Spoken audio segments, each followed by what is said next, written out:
Hello, എല്ലാവരും സുഖമായിരിക്കുന്നോ? നമുക്ക് ഇന്നൊരു ചിക്കൻ ഫ്രൈ തയ്യാറാക്കി നോക്കാം.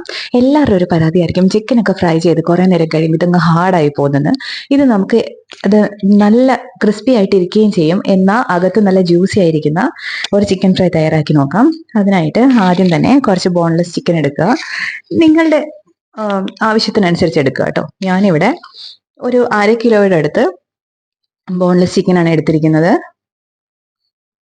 അതിലേക്ക് നമുക്കിനി ഒരു വലിയ നാരങ്ങയുടെ നീര് പിഴിഞ്ഞൊഴിക്കാം. ഇതൊരിക്കലും സ്കിപ്പ് ചെയ്യരുത്, കാരണം ഈ നാരങ്ങയാണ് നമ്മുടെ ഈ ചിക്കൻ നല്ല ജ്യൂസി ആക്കുന്നത്. അത് ഇതിലേക്ക് ഒഴിച്ചു കൊടുക്കാം കേട്ടോ.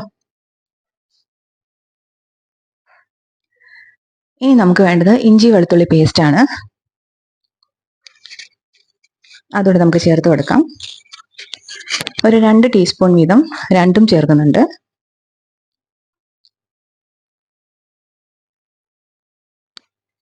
പിന്നെ നമുക്ക് ആവശ്യത്തിന് മുളക് പൊടി എടുക്കാം. നല്ല കളർ വേണമെന്നുള്ളവർക്ക് കാശ്മീരി മുളക് പൊടി ചേർക്കാം. ഞാൻ ഇതിലേക്ക് കളറൊന്നും ചേർക്കുന്നില്ല, നമ്മുടെ സാധാരണ മുളക് പൊടി തന്നെയാണ് ചേർക്കുന്നത്. ഇത് കാശ്മീരിയും സാധാരണ എരിവുള്ള മുളകും കൂടെ മിക്സ് ചെയ്ത് പൊടിപ്പിച്ചാണ് കേട്ടോ.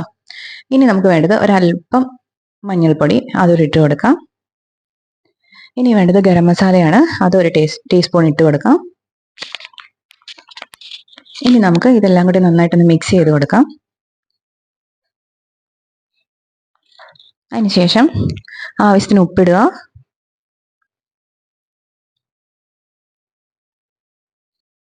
ചിക്കനൊക്കെ ഇട്ട് കൊടുക്കുമ്പോൾ വളരെയധികം ശ്രദ്ധിക്കുക, കൂടിയൊന്നും പോകരുത്.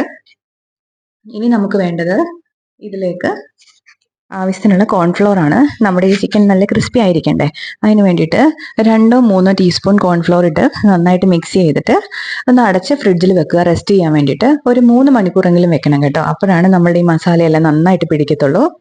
എന്നിട്ട് നമുക്കിനി ഒരു കടായിലേക്ക് ആവശ്യത്തിന് വെളിച്ചെണ്ണ ഒഴിച്ച് ഇത് നമുക്ക് വറുത്തെടുക്കാം. 3 മണിക്കൂറിൽ കൂടുതൽ വെക്കുകയാണെങ്കിൽ നല്ലതാണ് കേട്ടോ. ഞാനിവിടെ 3 മണിക്കൂറൊക്കെ സമയത്തിനനുസരിച്ചാണ് വെക്കുന്നത്. 3 മണിക്കൂറെങ്കിലും അറ്റ്ലീസ്റ്റ് അങ്ങനെ റെസ്റ്റ് ചെയ്ത് വെക്കുക. അതിനുശേഷം എണ്ണ ഒഴിച്ച് അതിലേക്ക് ഈ ചിക്കൻ പീസസ് ഇട്ട് നമുക്ക് വറുത്ത് കോരിയെടുക്കാം. മീഡിയം ടു ഹൈ ഫ്ലെയിമിലാണ് ഇത് വെക്കേണ്ടത്. എന്നിട്ട് ഒന്ന് മൂത്ത് വരുമെന്ന് തോന്നുമ്പോൾ തീ ഒന്ന് കുറച്ച് വെക്കുക.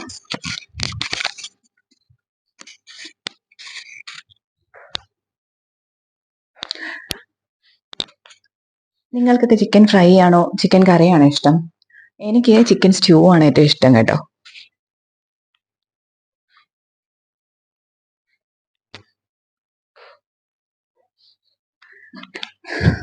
രണ്ട് മൂന്ന് ബാച്ചായിട്ട് വറുത്തെടുക്കുന്നതായിരിക്കും നല്ലത്.